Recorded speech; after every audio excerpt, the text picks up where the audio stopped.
Hi everyone, and welcome to your weekly Pick a Card Tarot readings for the week of January 20th. If we haven't met, my name is Sydney, I'm the tarot guy next door, and I use my occult knowledge and intuition to help guide you towards the life you want. If you have a question you want to ask the cards, you'll find information on how to get a private reading below. And if you want to learn how to read the cards, you'll find information on my beginner's course below. I'll be doing 5-card open readings, and here are the decks that I have for you. We have the Tarot de Marseille with Amethyst, the new Palladini Tarot with Mahogany Obsidian, and the Astro Matrix Tarot with Aquamarine. We also have 4 different oracle cards to choose from 4 different decks. So go ahead and pick which tarot deck and which oracle card resonate with you the most. It's totally fine if you're drawn to more than one. And as always, you can pause this video if you need more time. As always with collective readings, take what resonates with you and leave aside what doesn't. If you want to jump straight to your reading, you'll find timestamps below. And with that, let's go right to the readings. Alright, group 1, let's see what we have for you for this week.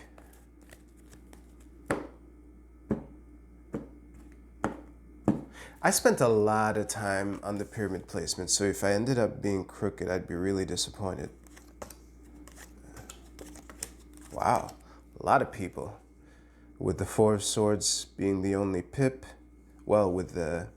wait, actually. Nice. All right. So, that should be a good shot for you, and I'll see you right now. Group 1, first of all, yes, I forgot to lock the exposure, but this is the deck I would have used to test for that anyway. But besides that, I don't really have much to say to you. For reasons that should be clear, especially for longtime viewers, this is looking like a great reading. The first comment that the first thought that came to mind shortly after pausing was, look at all this yang energy. Like, you know, we have a wand, wands, all the pips are, you know, the phallic suits. And this emperor is holding a scepter, and all of this, you know, uniting in the middle with the flower and everything like that, and the 2, you know, more feminine energies on either side, you know, like guiding this interchange of energies along, you know. So this is looking like some kind of, this reading right here is basically the meme of all the knights around the table with their swords all stuck in the middle, like, and it's looking like a real coming to an agreement and moving forward type of thing. And honestly, it is so like clear through and through this entire thing, especially when you know, we have the world here, the ultimate success, and all that stuff. It's just, yeah, what more is there to say? It's looking like a great week, especially if you collaborate with others, all right? So if you like this reading, please give this video a like, and you can use the timestamps in the description below to jump to your oracle card reading. I'll see you there.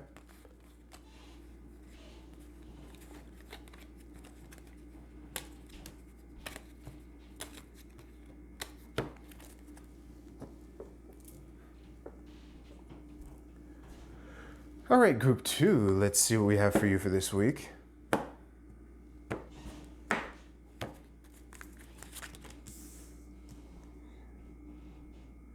Pyramid placement is pretty good.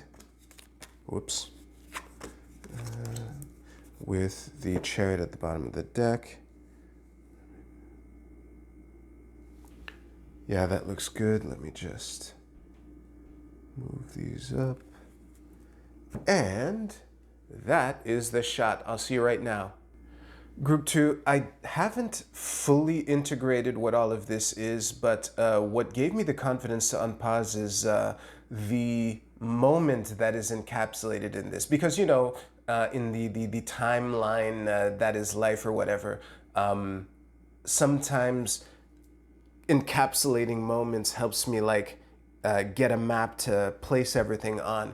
And the metaphor that came to mind was in the first Indiana Jones movie, I'm pretty sure it's the first, where the cave door is closing and he reaches under to grab the hat before the door closes, which would have crushed his hand in the meantime. That's kind of the moment here. And what made me think of this moment, because, you know, we have the 2 reverse cards here are Death and the Queen of Wands in the middle of everything. And the Indiana Jones thing came after I realized that the Queen of Wands is facing the only other wand in this reading here. So because I started interpreting the reversal of the death card as prolongment, which is difficult to combine with the Fool, which is kind of why I was hesitant to unpause at all, you know, until I had something to latch onto. So yeah, the other thing that leapt out in this reading is how we have dual fours here. So there's a lot of getting, putting things in place, either putting things in place or having the platform to leave off of. Yeah, the jovial nature that is often implied in the Four of Wands isn't coming through as much in the context of all of this, but the structure that comes with fours in general absolutely does, you know, especially when the other four is the Four of Coins, you know, okay, gathering all your resources in order to go off on the journey, you know, the fact that the Chariot is trotting away from the reading the same direction as the Fool and as the Death horsey as it's reversed, and the Queen of Wands being the only reversed actually that's not true. The only card that is facing in the other direction, also facing the other wand, and now we've looped back to the beginning. So yeah, one thing that I was trying to put together for this message is, what is the Fool adding? Because there's a beginningness, kind of like the platform that you're about to leap off of, you know, nodding back to the fours. And I was trying to wonder, like, should you take the leap or not, you know?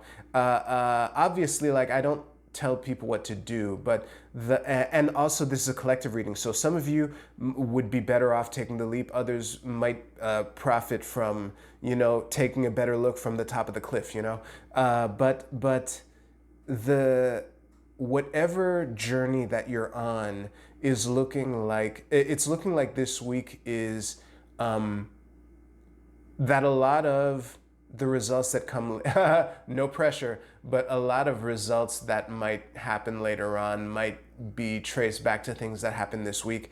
And you know, I would recommend reaching out and grabbing your hat from under the treasure room before the door closes. That part is looking successful. But as far as the rest of the movie is concerned, this is still looking like the beginning of it. So yeah, if you liked your reading, please give this video a like, and you can use the timestamps in the description below to jump to your Oracle card reading. I'll see you there.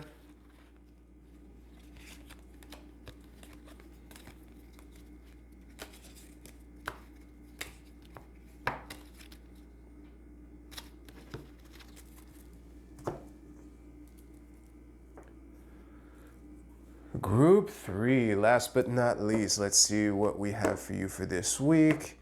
Pyramid placement is on point. Ooh, wow. Look at you, Group 3.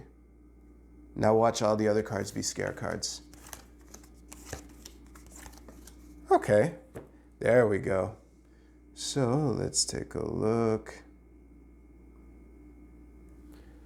Of course, so if we do that, this should be a pretty good shot for you. Awesome, I'll see you right now. Group 3, despite the Eight of Swords being in the mix, this is pretty blatantly the type of reading that makes me say, what are you coming to me for? And what I mean by that, this particular flavor of what are you coming to me for, is that I have the impression that I'm not going to tell you anything that you don't already know. I'll still break it down for you because it looks like you just needed to be told that. So here's the thing. The thing that leapt out to me at first was when I noticed the Queen of Coins Emperor combo here. And I don't think it matters who's who. It could be the same person. Remember, we all have the entire deck inside of us, ma'am, presumably. So the Emperor could be you, as well as the Queen of Wands, whatever. But the fact that they're both seated with so much dignity and power, and flanked by everything else, especially the High Priestess at the bottom of the deck, the point from which all of this reading emanated is this lady here, where I was joking to myself, like, lady, take your time to cut yourself loose. It looks like you got this. Like, it almost feels like this lady here isn't even scared and knows exactly where she is.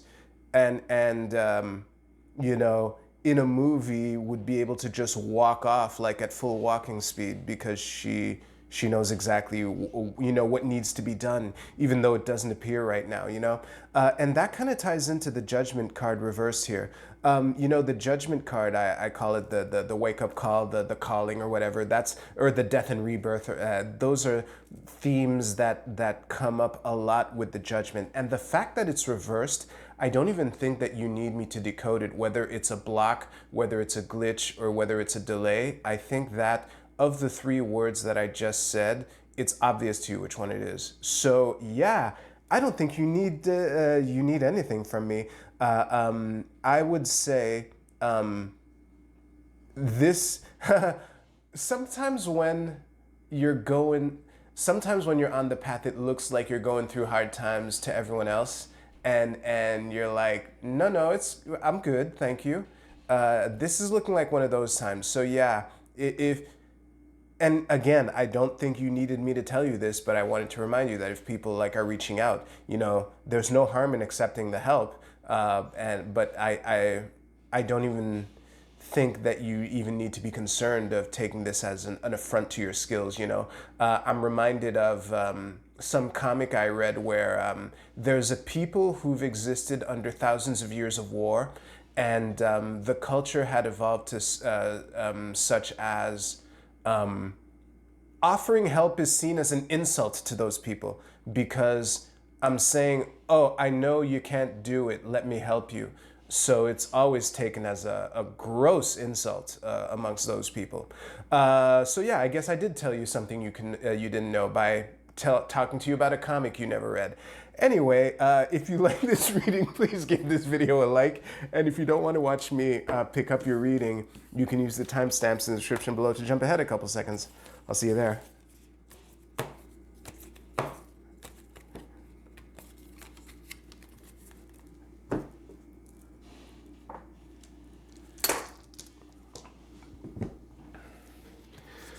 All right, let's see. Yeah, there we go. I'll get the hang of doing this right. This should probably be decent. A little high, low. I will put the cards a little higher. And one thing is for sure, I'll move on to Group A. Your card is Universal Love. Look at that. And the text under it reads, the frequency of universal love activates the connection we feel to each other, to our planet, and to the whole of existence itself. This is looking like a week of connection, finding the blessed in every moment.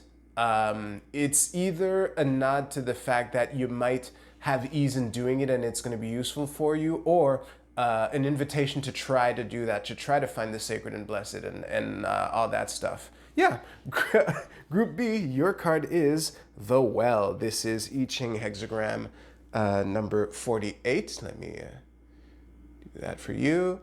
And the keywords are seeking truth, wisdom, insight, intuitive knowing, return to the source, getting to the bottom of things. I'm getting big Sherlock Holmes vibes. Yeah, especially given the readings that I gave. And I kind of interrupted myself in the middle of pointing out that the investigation that Sherlock is under could be, that he's doing, it could be internal or external, basically.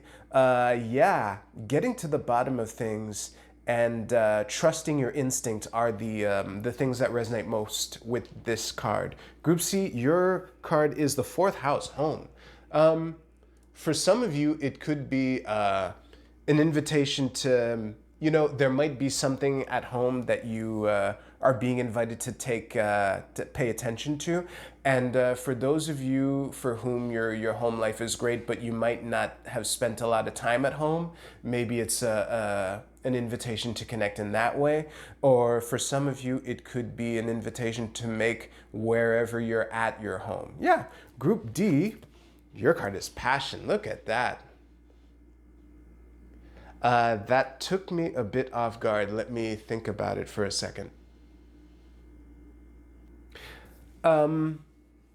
The word here, given the readings that I gave, passion and fun are essentially synonyms here, because it's looking like either a week where you will, or an invitation to really find whatever. Whoa, let me pause. Yeah, I'm extremely annoyed, to be honest, but I'm gonna use that as fuel. The fuel that you were inspired, the fuel that you're being invited to light using the spark of your passion, and fun would be a way to find whatever that is. So that is a good note to end on. If you like this video, please give this video a like. I hope you have a great week. Take care, I'll see you soon.